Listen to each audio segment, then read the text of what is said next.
I stared at the innocuous brown package on my kitchen counter, feeling a sinking sensation in my gut. Another one. The third this week, all containing random items I never ordered or wanted. A set of cheap steak knives, a floral silk scarf, and now a garish ceramic vase. My heartbeat quickened as I scanned the plain wrapping for any clues, but just like the others, there was no return address or identifying information. "What's going on?" I muttered under my breath, running a hand through my graying hair. A strange, gnawing feeling told me this was no mere mix-up at the mail depot. The sound of the doorbell jolted me from my thoughts. I peered through the peephole to see the familiar face of my niece, Cora, smiling back at me. A wave of relief washed over me as I ushered her inside. "Aunt Sage, you look spooked," Cora remarked, her brow furrowed with concern. "What's wrong?" Without hesitation, I recounted the bizarre series of mystery packages, laying out the contents on the kitchen island. Cora's eyes widened as she examined each item, her fingers tracing over the intricate patterns on the vase. "This is really weird," she murmured. "Have you tried calling the companies or tracking the shipments?" I nodded, feeling a lump form in my throat. "That's the thing. There are no order numbers, no invoices, nothing. It's like these packages just materialized out of thin air." Cora's expression hardened, her jaw set in determination. "We need to get to the bottom of this. Maybe we should install some security cameras around the house, just in case." Her suggestion ignited a spark of unease within me. Could someone be targeting me? But who and why? Flashes of old family tensions flickered through my mind, but I quickly brushed them aside. Surely it couldn't be related to those ancient grudges. "You're right," I finally agreed, steeling my resolve. "Let's get those cameras set up. If someone is behind this, we'll catch them red-handed." As we worked together to mount the cameras, a sense of unease lingered. But deep down, I knew I had to unravel this mystery, no matter where it led. After all, I was Sage Allen, retired teacher, community leader, and no stranger to facing challenges head-on.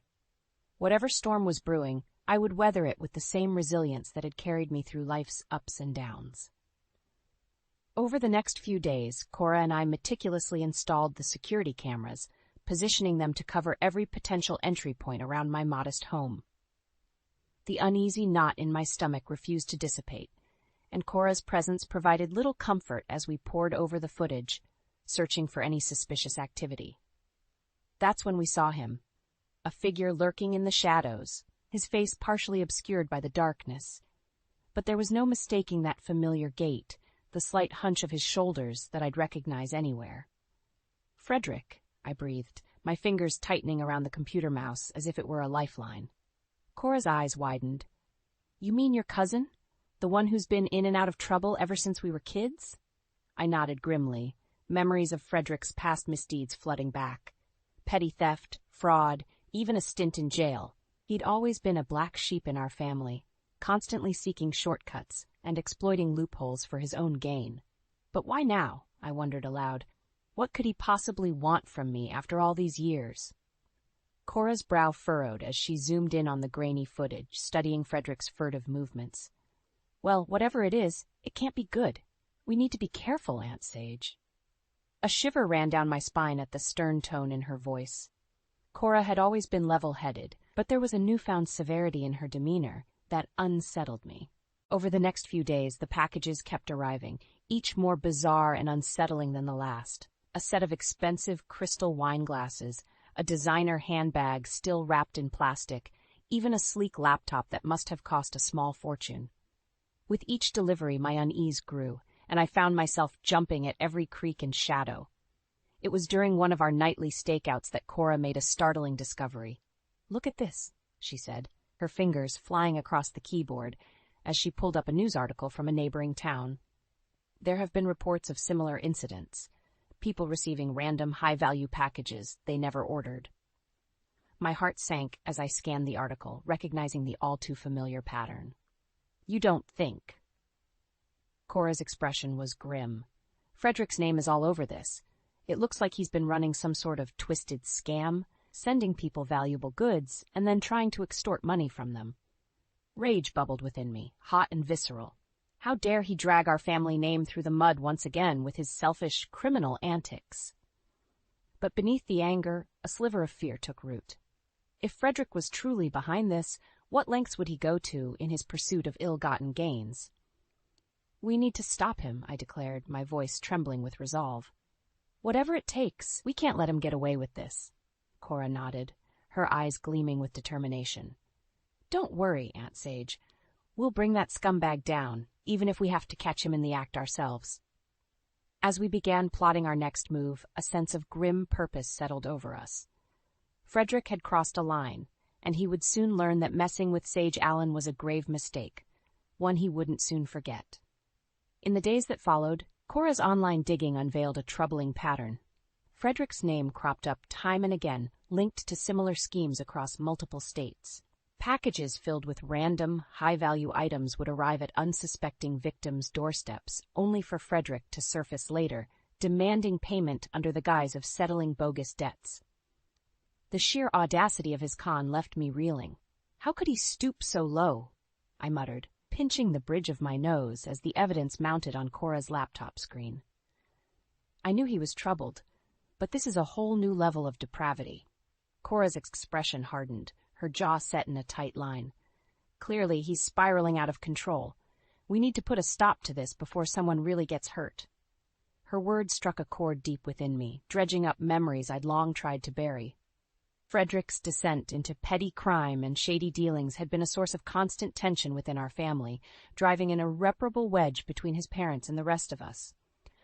I could still hear the echoes of heated arguments, accusations hurled back and forth like daggers. "He's just a kid, Sage. Boys will be boys," my aunt would plead, her eyes desperate for understanding. But my mother's gaze would remain steely, unwavering. "That kid is a menace. Mark my words, he'll bring nothing but trouble to this family." At the time, I had dismissed their words as mere hyperbole, the overblown ramblings of adults caught up in their own drama. But now, faced with the undeniable evidence of Frederick's misdeeds, I couldn't help but wonder if those long-buried enmities had finally taken root, blossoming into something far more sinister. "Why now, Frederick?"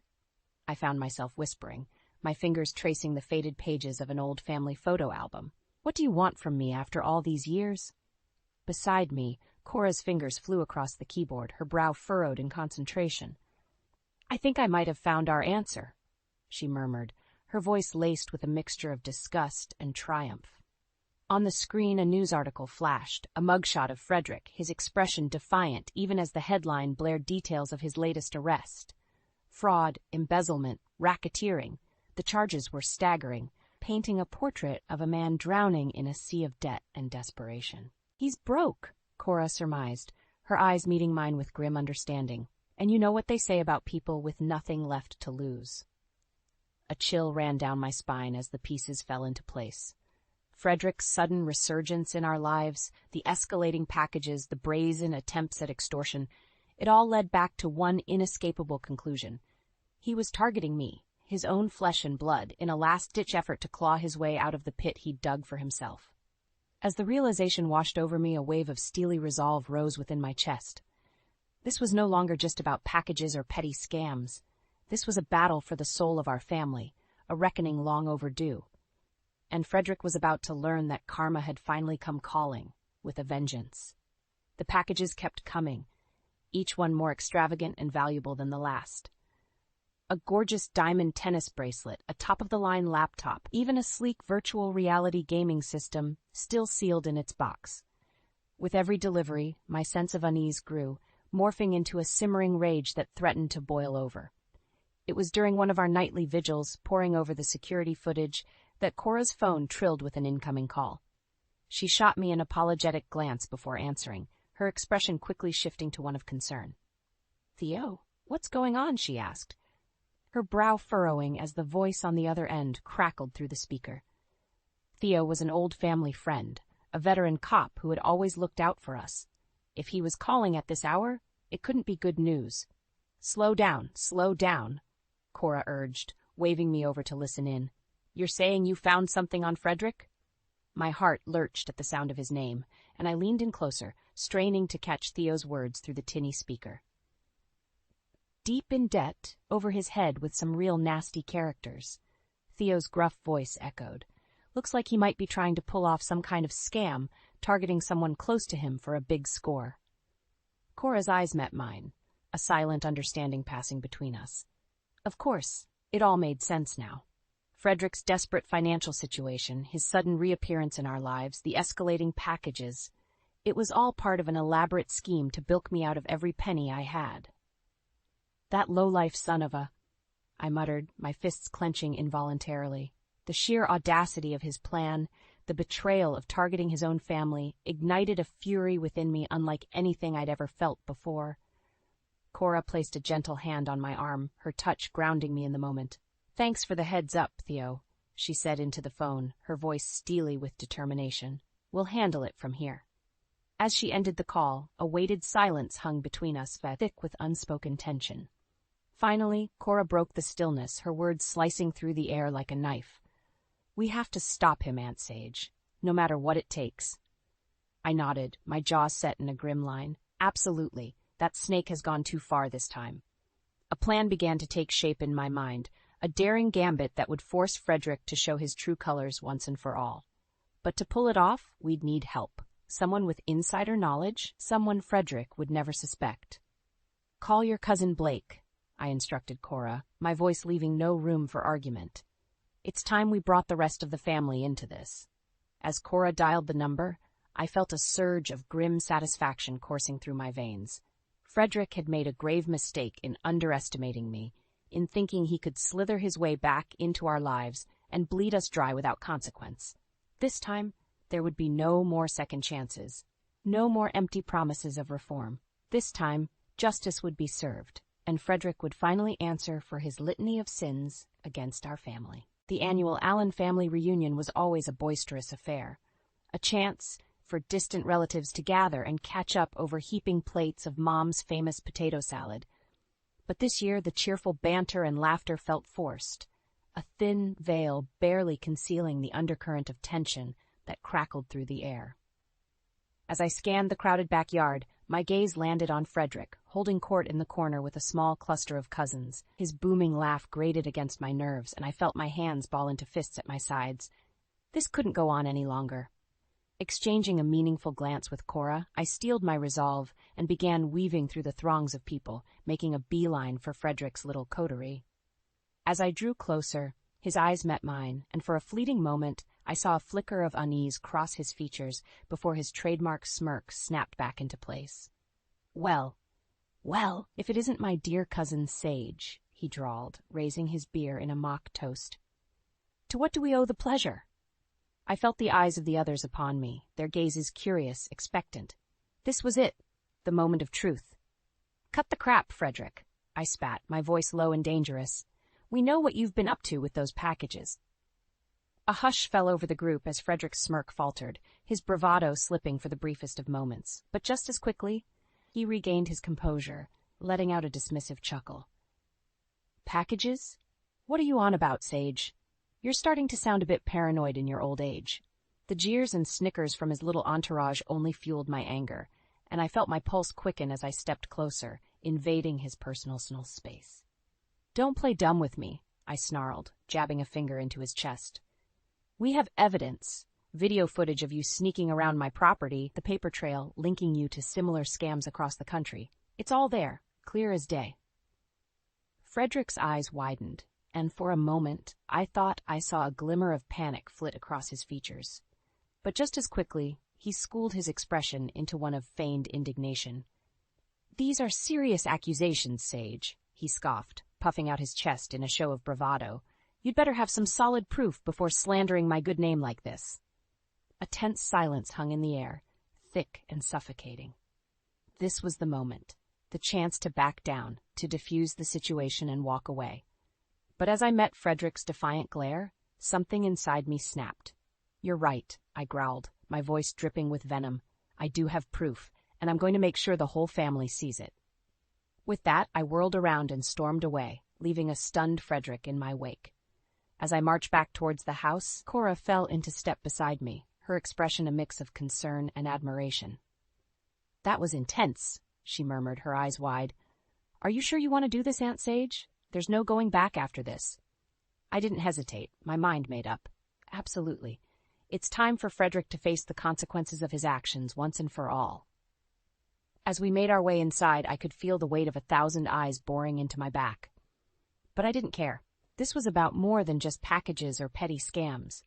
This was about justice, about reclaiming our family's dignity from the clutches of a man who had squandered it for far too long. And as I dialed Theo's number, I knew that the reckoning had finally arrived. The next few days were a flurry of activity as Cora, Theo, and I put the final pieces of our plan into motion. We knew Frederick would be monitoring the situation closely, waiting for his next opportunity to strike. And that's precisely what we were counting on.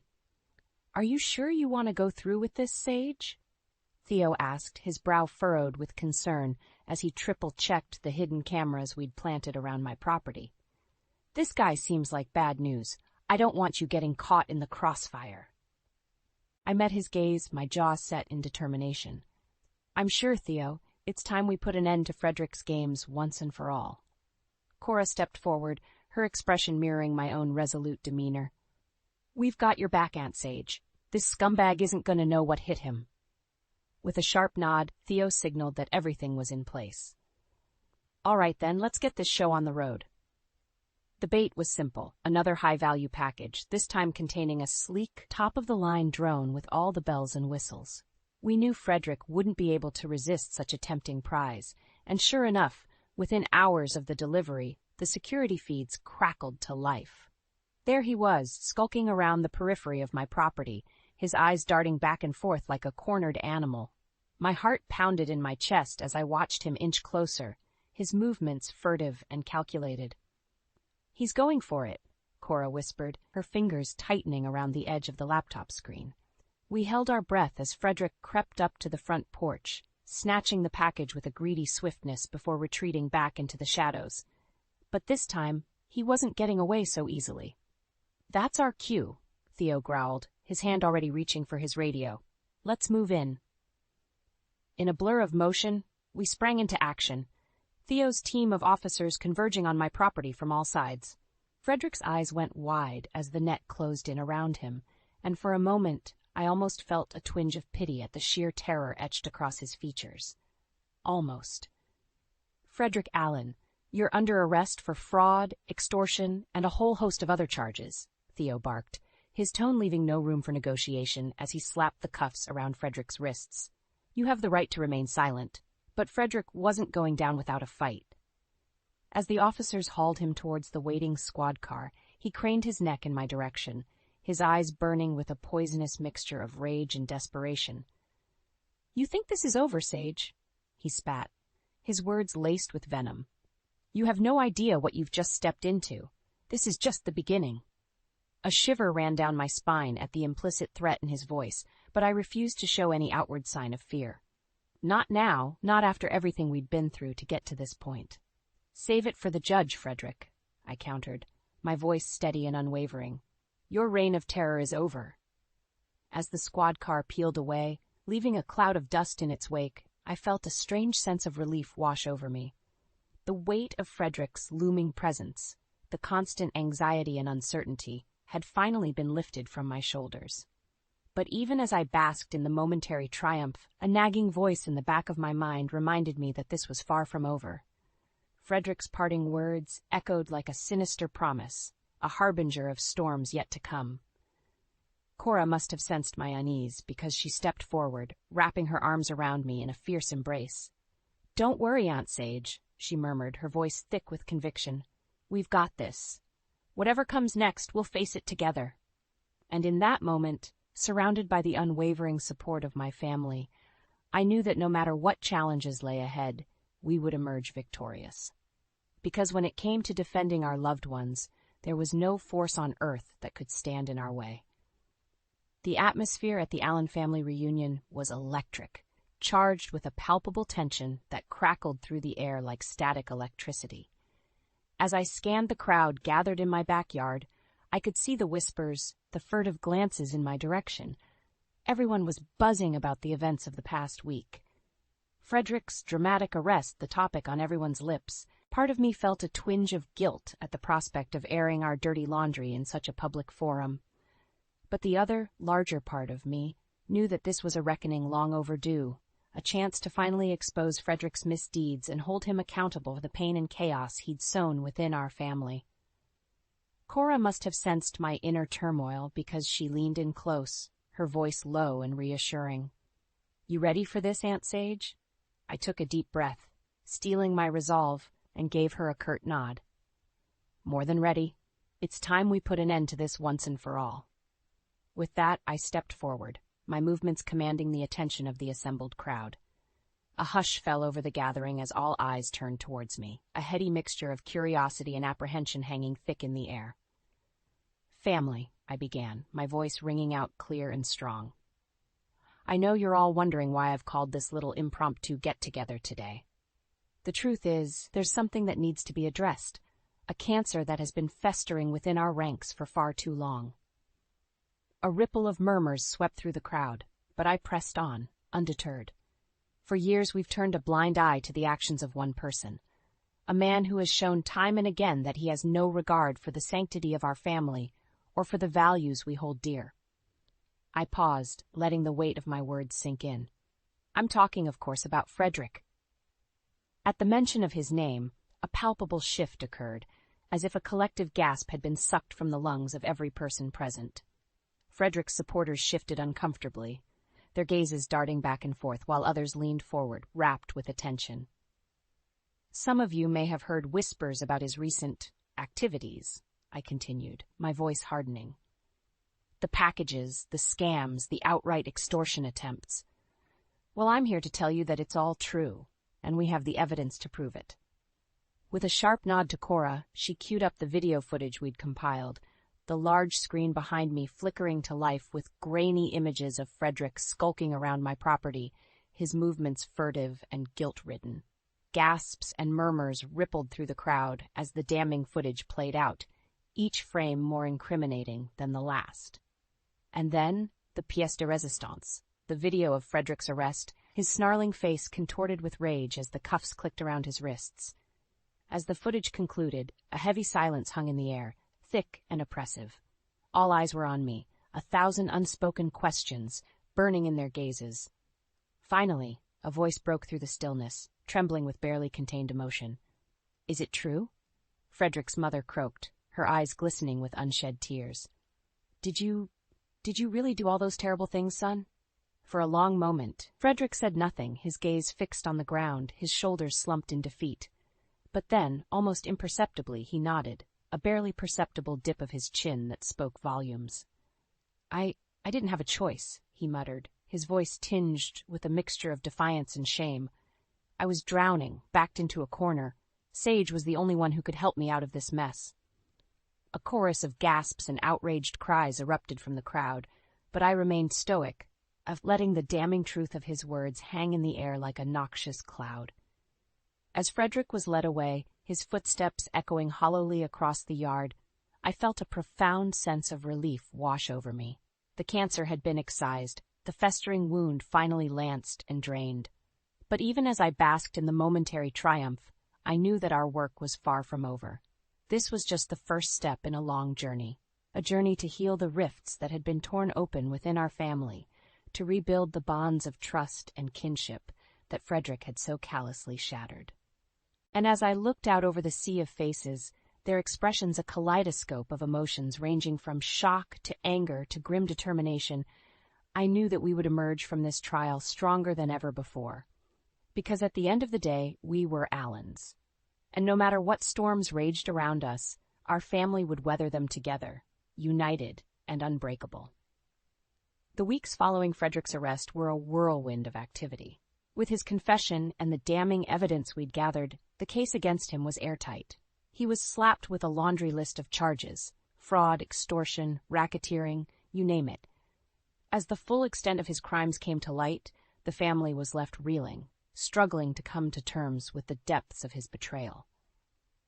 But through it all, I remained steadfast, channeling my energy into something positive, a mission to ensure that no one in our community would ever have to endure the kind of trauma and turmoil that Frederick had inflicted upon us.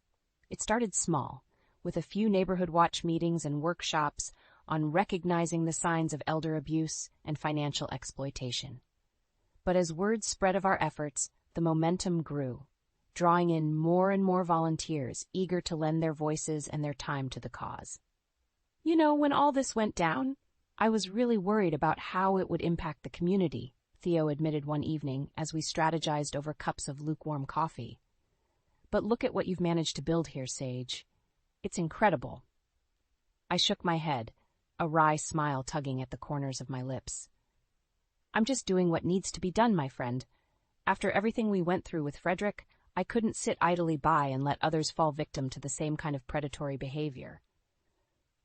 Cora, ever my stalwart ally, chimed in with a proud grin. My aunt, the unstoppable force for good. Who would have thought your retirement would lead to all this? We shared a laugh at that, the warm camaraderie a balm for the lingering aches and pains of our recent ordeal.